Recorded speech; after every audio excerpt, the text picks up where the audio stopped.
All right, for this section, we're going to be talking about working with graphics, taking a look at some of the very basic tools that you need in order to create some of the more interesting things that we're going to be looking at in the next section.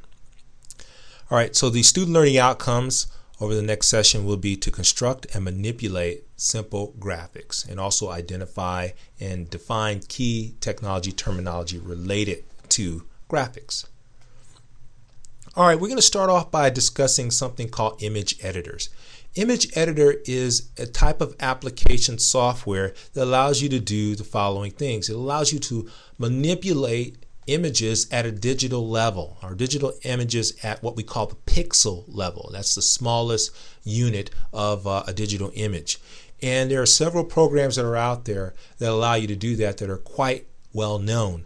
Number one being Photoshop. Photoshop is basically a high-end image editor.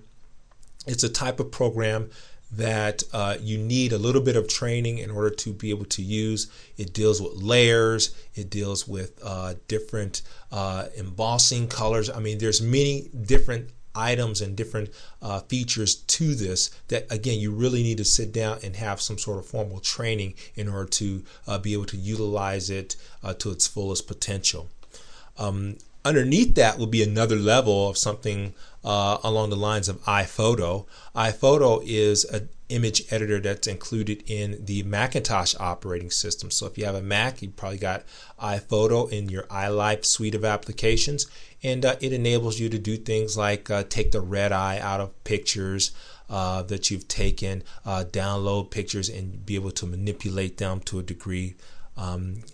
Along with that would be the Windows equivalent, which would be Microsoft Paint, and it does almost the exact same thing as iPhoto. It allows you to save images as JPEG or GIF or PNG or whatever you feel like you like to save it as a particular format. And then finally, I like to include Microsoft Word because over the last few upgrades and iterations of Word, they have incorporated image editing tools, things that allow you to right click on an image and save it as a GIF or a JPEG or a BMP or whatever format that you would like to see it in.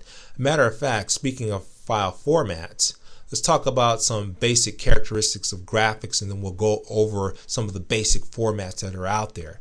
For the purpose of this class, I want to classify three different categories here. Number one, you have digital images. If you look at this image that I have right here, this is the image of a sunrise or a sunset. We don't know which one, but we do know that somebody stood at the edge of a body of water and took this picture, and then they digitized it and placed it inside of their computer. So digital images is the first category. The next category would be clip art. This is the image of a tiger, but it's not an actual tiger. It is an artist's rendition of a tiger. You had a very skilled artist create this tiger from pixels, and they did a very good job, if you ask me. The third category or classification of your graphics would be created objects.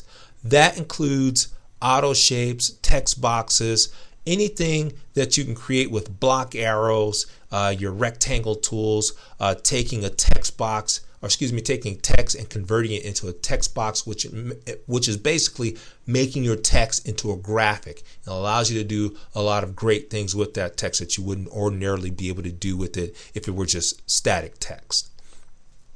Then we move on to your common graphic formats. I have here a list of formats that you've probably seen before. There's actually scores of graphic formats that are available, but the ones that are most recognizable to people would be these two right here, your GIF and your JPEG. And both of these are good because you really find them on the internet, because they're good because they give you quality images, but they don't take up a lot of space. Well, the only drawback to them would be though they give you the quality images, that quality tends to degrade the more times that you copy and paste and edit that particular image. So you want to make sure that if space is not an issue, you probably want to take care and use some of the other ones like PNG or TIFF because those give you the quality, but they take up space, but they don't degrade as fast as the other ones. All right, Microsoft Drawing Tools. Because these are some of the tools that you're going to be utilizing. If you ever want to insert a tool or insert a shape, what you do is you simply go to your Insert tab, and this is very similar for Office 2011 and also 2010 for the Mac and a PC.